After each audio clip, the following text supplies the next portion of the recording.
Terima kasih pemirsa, Anda kembali menyaksikan Kominfo Newsroom. Pemirsa, penguatan pengaturan perlindungan konsumen dalam Peraturan Otoritas Jasa Keuangan Nomor 22 Tahun 2023 diciptakan untuk memberikan kekuatan perlindungan konsumen dan masyarakat di sektor jasa keuangan. Namun begitu, masyarakat merasa aturan tersebut belum bisa mengayomi masyarakat. Lalu bagaimanakah OJK menjawab keresahan ini? Malam hari ini kita akan membahasnya bersama Bapak Rudi Agus Purnomo Raharjo selaku Kepala Departemen Perlindungan Konsumen OJK. Selamat malam Pak Rudi, salam sehat. Selamat malam, Mbak Andrea. Ya Pak Rudi, kita langsung ke inti pembahasan yakni terkait perlindungan konsumen. Nah, kinerja industri jasa keuangan ini mulai mengalami peningkatan signifikan saat pandemi COVID-19 di 4 tahun yang lalu begitu ya Pak Rudi. Namun peningkatan tersebut diikuti juga dengan banyaknya perusahaan jasa keuangan ilegal yang bertindak semena-mena dalam penagihan. Nah, kemudian sebagai regulator aturan sektor jasa keuangan, Pak Rudi, bagaimana OJK bisa menempatkan diri untuk mendorong pertumbuhan kinerja sektor ekonomi, tetapi di sisi lain tetap tidak mengorbankan sisi konsumen, Pak Rudi? Ya, terima kasih, Mbak Andrea. Kalau kita lihat, pertama itu kita melihat tugas OJK dulu ya. Tugas OJK itu pada pokoknya ada 3 ya, mengatur, mengawasi, melindungi. Mengatur, mengawasi itu sektor jasa keuangan, sedangkan melindungi, ini terkait dengan kepentingan konsumen dan atau masyarakat. Tadi yang pertanyaan Mbak Andrea itu terkait dengan regulator ya. Jadi lebih fokus kita untuk yang mengatur. Jadi memang tadi yang saya sampaikan bukan hanya mengatur, tapi juga mengawasi dan melindungi. Kita tuh mengatur, mengawasi sektor jasa keuangan, itu juga ada istilahnya strike the right balance. Ada suatu keseimbangan. Ya, jadi pada waktu kita mengatur dan mengawasi sektor jasa keuangan, misalkan bank gitu, kita akan mengatur juga secara keseimbangan. Jadi hak-hak dan kewajiban-kewajiban itu semuanya akan diatur. Jadi satu sisi kita akan menjaga tumbuh kembangnya PUJK, misalkan bank atau asuransi atau apa gitu. Namun sisi lain kita juga akan melihat aspek perlindungan konsumen. Dan kalau kaitan dengan regulasi yang kita lakukan, kita itu alhamdulillah kemarin di awal tahun 2023, tepatnya tanggal 12 Januari 2023, telah diluncurkan ya Undang-Undang Pengembangan dan Penguatan Sektor Keuangan yang kita singkat dengan Undang-Undang P2SK. Yang di situ banyak sekali amanat-amanat yang harus ditindaklanjuti, yang harus dilakukan oleh OJK. Itu salah satunya itu hak-hak dan kewajiban konsumen, termasuk juga hak-hak, kewajiban, dan larangan dari PUJK. Dan di situ kita cantumkan dalam tadi sampaikan Mbak Adria terkait dengan PUJK 22 tahun 2023 tentang perlindungan konsumen dan masyarakat di sektor jasa keuangan. Jadi kalau kita lihat, kita itu meluncurkan PUJK itu sebagai amanat tadi Undang-Undang P2SK, dan juga kalau kita lihat dari namanya atau tentangnya, PUJK itu juga terkait dengan perlindungan konsumen. Jadi sebetulnya dengan kita mengeluarkan PUJK itu lebih lebih menitik beratkan. Bandulnya itu kita lebih titik beratkan kepada perlindungan konsumen. Dan kalau kita lihat lebih detail lagi, sebetulnya di situ banyak sekali perlindungan-perlindungan yang diberikan pada konsumen. Itu kalau kita lihat hak-hak dan kewajiban-kewajiban konsumen itu sangat banyak sekali sih. Jadi kalau kita tadi ada statement misalkan kita kurang memberikan perlindungan kepada konsumen, ini juga perlu nanti dicermati gitu. Dan tadi sampaikan juga terkait dengan perkembangan industri jasa keuangan ya. Memang kita lihat kemarin pada waktu COVID itu kita agak turun, namun pasca COVID ini kita meningkat pesat. Tadi sampaikan juga adanya perusahaan-perusahaan atau entitas keuangan yang ilegal, kan gitu ya tadi ya. Yang ilegal dan paling banyak itu emang ada 2 itu. Pertama investasi ilegal, yang kedua terkait dengan pinjaman online ilegal. Jadi pinjaman online itu ada yang legal, ada yang ilegal. Nah, yang ilegal ini memang istilahnya kita itu dari kalau untuk yang ilegal-ilegal ini itu di OJK itu ada namanya, dulu dikenal dengan namanya Satgas Waspada Investasi SBI, dulu kan gitu ya namanya, Mbak Andrea ya. Namun sekarang kita ganti namanya menjadi Satuan Tugas Pemberantasan Aktivitas Keuangan Ilegal. Kita singkat dengan Satgas Pasti. Jadi kita lebih fokus kepada untuk pemberantasan aktivitas-aktivitas ilegal tersebut. Dan memang kalau kita lihat itu datanya di tahun 2023 aja Mbak, itu pinjol ilegal yang sudah kita hentikan, yang sudah kita aktivitasnya itu udah 2000-an lebih itu. Jadi aktivitas pinjol legal ini banyak sekali. Jadi kalau kita lihat dari tahun 2018 bahkan ya, di data saya itu ada 6 ribuan itu. Dan di tahun ini, di tahun kemarin 2023 itu ada 2 ribuan lebih. Jadinya satu titik pinjol ilegal itu yang kita tutup gitu, tapi titik lain akan tumbuh lagi gitu. Nah ini kita nggak henti-hentinya, dan ini juga merupakan kerjasama kita dengan Kominfo ini. Karena kan yang mempunyai menutup ya, atau menutup atau aplikasi-aplikasi atau websitenya itu kan ada di Kominfo ya, sehingga kita Iya. melalui Satgas Pasti itu yang ada salah satu anggotanya juga dari Kominfo ini. Terima kasih atas kerjasama ini. Kita kerjasama, berkolaborasi, bersinergi dalam rangka tadi itu melindungi konsumen. Salah satunya dengan menutup aplikasi dari pinjol-pinjol ilegal tersebut.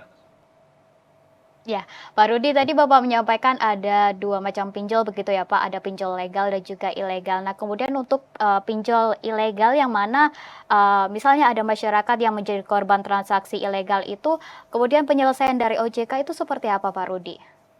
Ya, jadi gini, kalau kita lihat itu memang tingkat literasi dan inklusi keuangan kita itu masih belum bagus gitu, di mana tingkat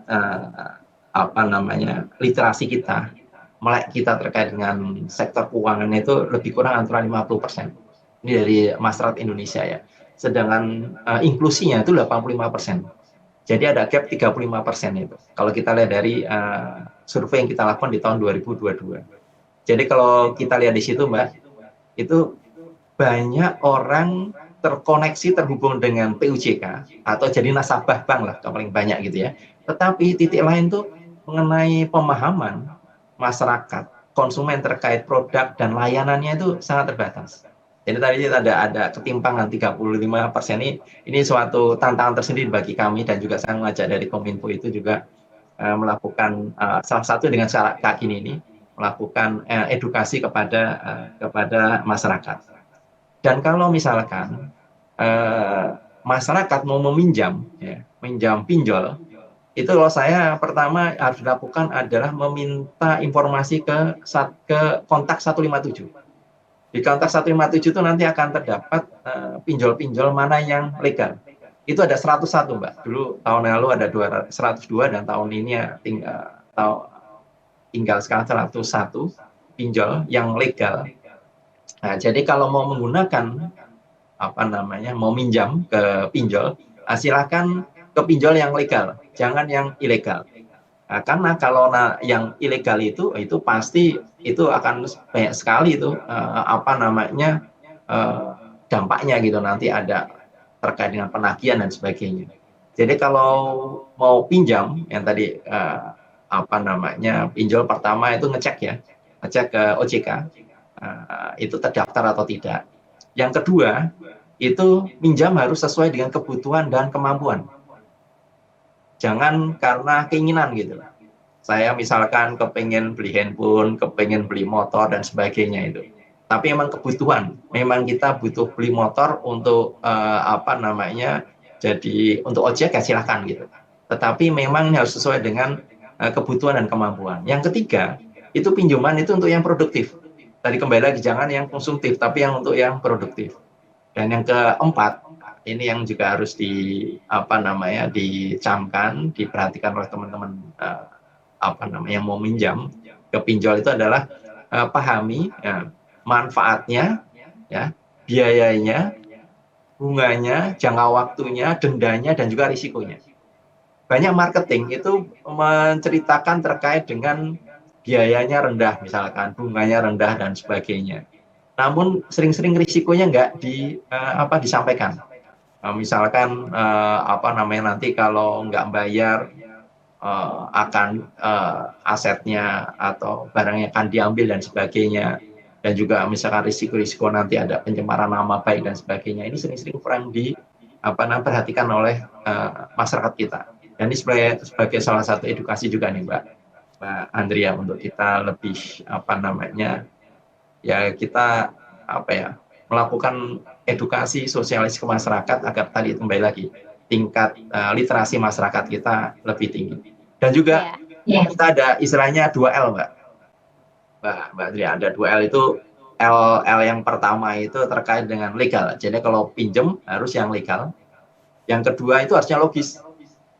Jadi ya sering-sering imbal hasilnya gitu kalau kita investasi ya, bukan tadi kalau saya pinjol itu harus yang legal. Kalau investasi itu juga harus yang logis gitu. Jangan sampai bunganya misalkan sebulannya 10% gitu, wah, itu akan menempatkan di situ.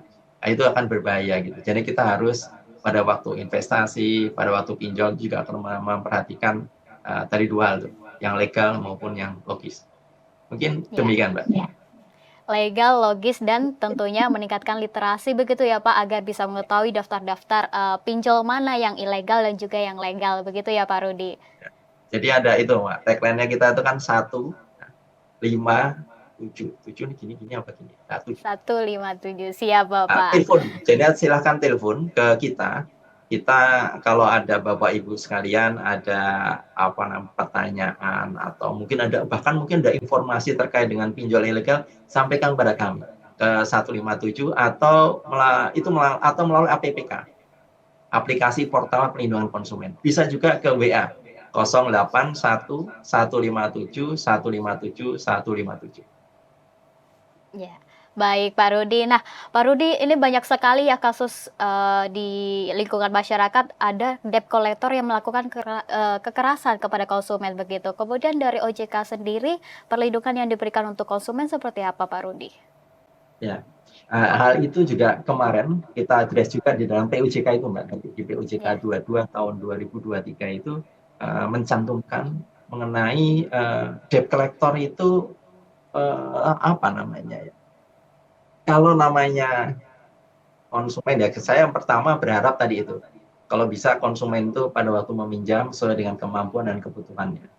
Nah, namun kalau ada suatu kondisi-kondisi tertentu sehingga nggak bisa melakukan pembayaran dan sebagainya, itu silahkan datang ke PUJK-nya untuk dinegosiasikan bagaimana cara penyelesaiannya. Nah, biasanya kalau itu nggak dilakukan, itu ada tadi katakan Mbak Andrea itu tadi terkait dengan adanya debt collector yang datang ya. Dan di sini kita di dalam PUJK ini kita ngatur beberapa hal terkait dengan tata cara penagihan di sini. Misalkan itu debt collector itu bisa dilakukan oleh orang bank maupun oleh pihak ketiga, agen itu harus tidak boleh menggunakan cara-cara ngancam, kekerasan dan sebagainya. Itu ada itu. Ini kalau saya bacakan itu, yang pertama tuh penagihan itu tidak boleh menggunakan cara ancaman dan sebagainya. Tidak menggunakan tekanan secara fisik maupun verbal, nggak boleh. Tidak kepada pihak selain konsumen. Jadi kalau yang konsumennya misalkan yang ngemplang itu si A, ya harus si A saja, nggak boleh ke orang tuanya, bapak ibunya, atau anaknya, atau istrinya, atau suaminya dan sebagainya, enggak. Terus juga tidak menagih secara terus-menerus dan bersifat mengganggu. Ini ada dalam PUJK tersebut. Terus juga di tempat alamat penagihan atau domisili konsumen. Ini dulu hal-hal ini nggak diatur secara detail. Ini dalam PUJK ini kita detail. Dan juga kita sebutkan juga hanya pada hari Senin sampai dengan Sabtu. Jadi hari Ahad atau Minggu nggak boleh ini.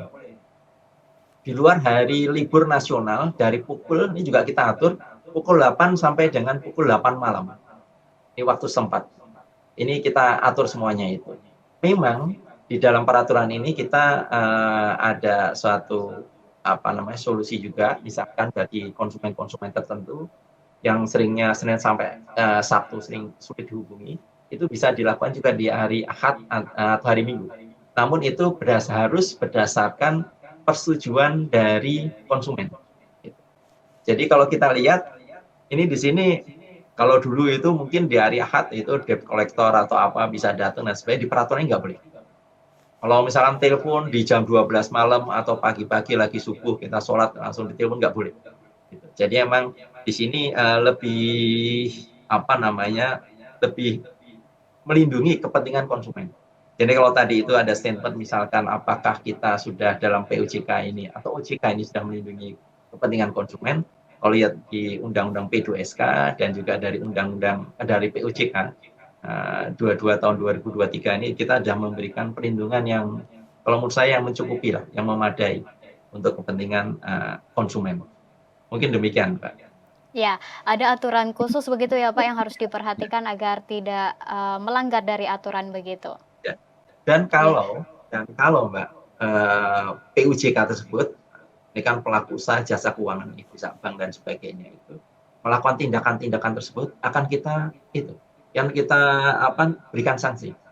Dan untuk tahun kemarin aja, kalau saya lihat dari tahun ini aja dari data yang ada, kita tuh sudah memberikan sanksi itu lebih tahun kemarin aja itu udah 200-an lebih dari kita berikan teguran tertulis, kita berikan sanksi kepada PIJK yang istilahnya yang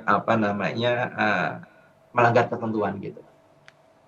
Jadi kita selain memberikan ketentuan untuk melindungi konsumen, kita juga kalau ada PUJK yang tanda kutip nggak melakukan tugasnya dengan baik sesuai dengan ketentuan, kita secara tegas juga akan memberikan sanksi kepada PUJK tersebut. ya. Ada sanksi untuk PUJK yang tidak sesuai dengan aturan ya Pak Rudi. Kemudian untuk dari sisi konsumen atau debitur yang tidak kooperatif begitu untuk melakukan pembayaran, apakah ada juga sanksi dari OJK? Ya, saya juga menghimbau tadi kembali lagi ya, kalau bisa pinjam tuh sesuai dengan kemampuan atau kebutuhan ya.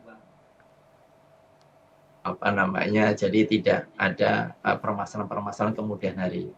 Namun kan bukan sering-sering ada beberapa itu konsumen dan suatu kondisi yang pertama usahanya bagus, lancar dan sebagainya itu menjadi terpuruk gitu loh. Nah, untuk kondisi-kondisi kayak gitu ya itu harus melakukan komunikasi ya dengan PUJK-nya. Namun kalau misalkan konsumen-konsumen ini ada konsumen nakal ya. Dan kami dari OJK juga nggak memberikan nggak memberikan panggung kepada konsumen-konsumen yang nakal. Karena prinsipnya kita akan menjunjung secara tinggi ya hak dan kewajiban dari konsumen yang beritikat baik.